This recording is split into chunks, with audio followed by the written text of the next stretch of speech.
उदाहरण है, उदाहरण लिखा हुआ है बोर्ड पे, चौथा नंबर, उन प्रमेय पर आधारित है। तो आप उन प्रमेय को अप्लाई करते हुए हम लोगों को क्या करना है, इसे प्रूव करना है। तो देखिए इसमें क्या दिया है, त्रिभुज एबीसी, चित्र आपको बना हुआ मिल जाएगा। तो देखो चित्र को देख लो, एक त्रिभुज क्या है, ए बी सी, ठीक है। फिर देखो क्या कह रहा है कि इसका कोण ए कोण कहाँ है, ऊपर है, इसका समद्विभाजक है। समद्विभाजक ऐसा है कि समद्विभाजक मतलब आधा कोण इधर हो रहा है, आधा कोण इधर हो रहा है, मतलब ये दोनों कोण इसके बराबर है। फिर कह रहा है एडी जो भुजा है वो बीसी पर लंब है, मतलब ये 90 अंश का कोण इधर बना रहा है और 90 अंश का कोण इधर बना रहा है, ये हमको दिया है। कह रहा है फिर आप अगर इतना ही जान चुके हो तो दर्शा दो कि ए बी बराबर क्या है, ए सी।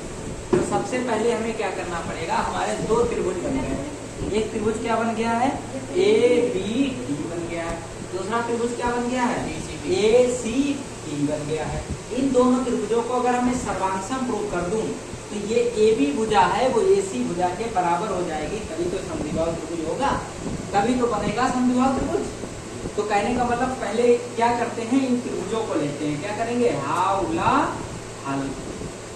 कौन सा त्रिभुज है, त्रिभुज ए बी डी लिया तथा दूसरा त्रिभुज कौन सा ले लिया, देखो ए बी डी त्रिभुज लिया और दूसरा त्रिभुज ले लिया त्रिभुज ए सी डी ले लिया, ए सी डी ले लिया, ठीक है।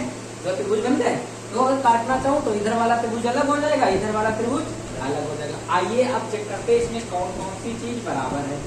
अगर देखो इस वाले त्रिभुज का बी ए डी कोण, कौन सा कोण, बी ए डी, और इधर वाले का कौन सा, सी ए डी, आपस में बराबर हैं।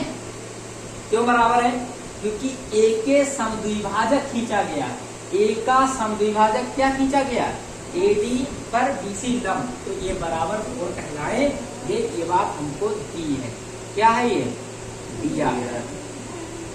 आगे देखो एडी भुजा इस त्रिभुज में भी है, इधर वाले में भी बना रही है त्रिभुज। भाई अगर इसको हटा दो तो एडी त्रिभुज नहीं बनेगा, एक ही त्रिभुज रह जाएगा। और एडी अगर इधर से हट जाए तो एसी इधर वाला त्रिभुज गायब हो जाएगा। तो एडी इस वाले भी त्रिभुज एबीडी में भी है, इधर देखो एडी इस वाले भी त्रिभुज में है, तो ये उभयनिष्ठ हो गई। देखो ये एडी वाली भुजा कॉमन है, इस त्रिभुज में भी है और इस त्रिभुज में भी है, तो ये भुजा कैसी हो गई, उभयनिष्ठ भुजा हो गई। कैसी हो गई, उभयनिष्ठ भुजा हो गई है। देखो एक कोण बराबर मिल गया, एक भुजा बराबर मिल गई, अब एक कोण और बराबर मिल जाए। जरा ये देखो कोण ए डी बी, कोण ए डी बी बराबर होगा किसके, ए डी सी के। क्यों बराबर होगा, क्योंकि ये लंब है, 90 अंश का कोण दिया हुआ है, ये भी दिया हुआ है, क्या है, दिया है, होंगे बराबर। देखो एक एंगल बराबर, एक साइड बराबर, एक एंगल बराबर।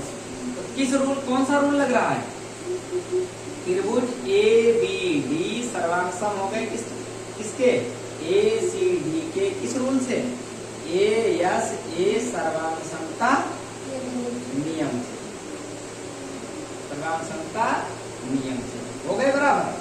अगर ये सर्वांगसम हो गए तो इनकी संगत भुजाएं, संगत कोण आपस में बराबर हो जाएंगे, नहीं होंगे, हो जाएंगे। इसका मतलब ए बी भुजा किसके बराबर हो जाएगी, ए सी के। क्यों बराबर हो जाएगी, क्योंकि सी टी के अनुसार, क्योंकि सर्वांगसम त्रिभुज के संगत कोण, संगत भुजाएं आपस में बराबर होती हैं। अगर ए बी ए सी के बराबर था, ये दर्शाना था, ये हमारा क्या हो गया, रूट हो गया, सिद्ध हो गया। अब कह रहा है बताओ कि त्रिभुज एबीसी समद्विबाहु त्रिभुज है। भैया जिसकी दो त्रिभुज की भुजाएं आपस में बराबर हो जाए वो त्रिभुज कैसा कहलाएगा, समद्विबाहु कहलाएगा। अतः ए बी बराबर ए सी है, इसलिए त्रिभुज ए बी सी एक समद्विबाहु त्रिभुज है। ये भी प्रूव हो गया है। बस आंसर ये यहाँ तक आपका आ गया, ठीक है।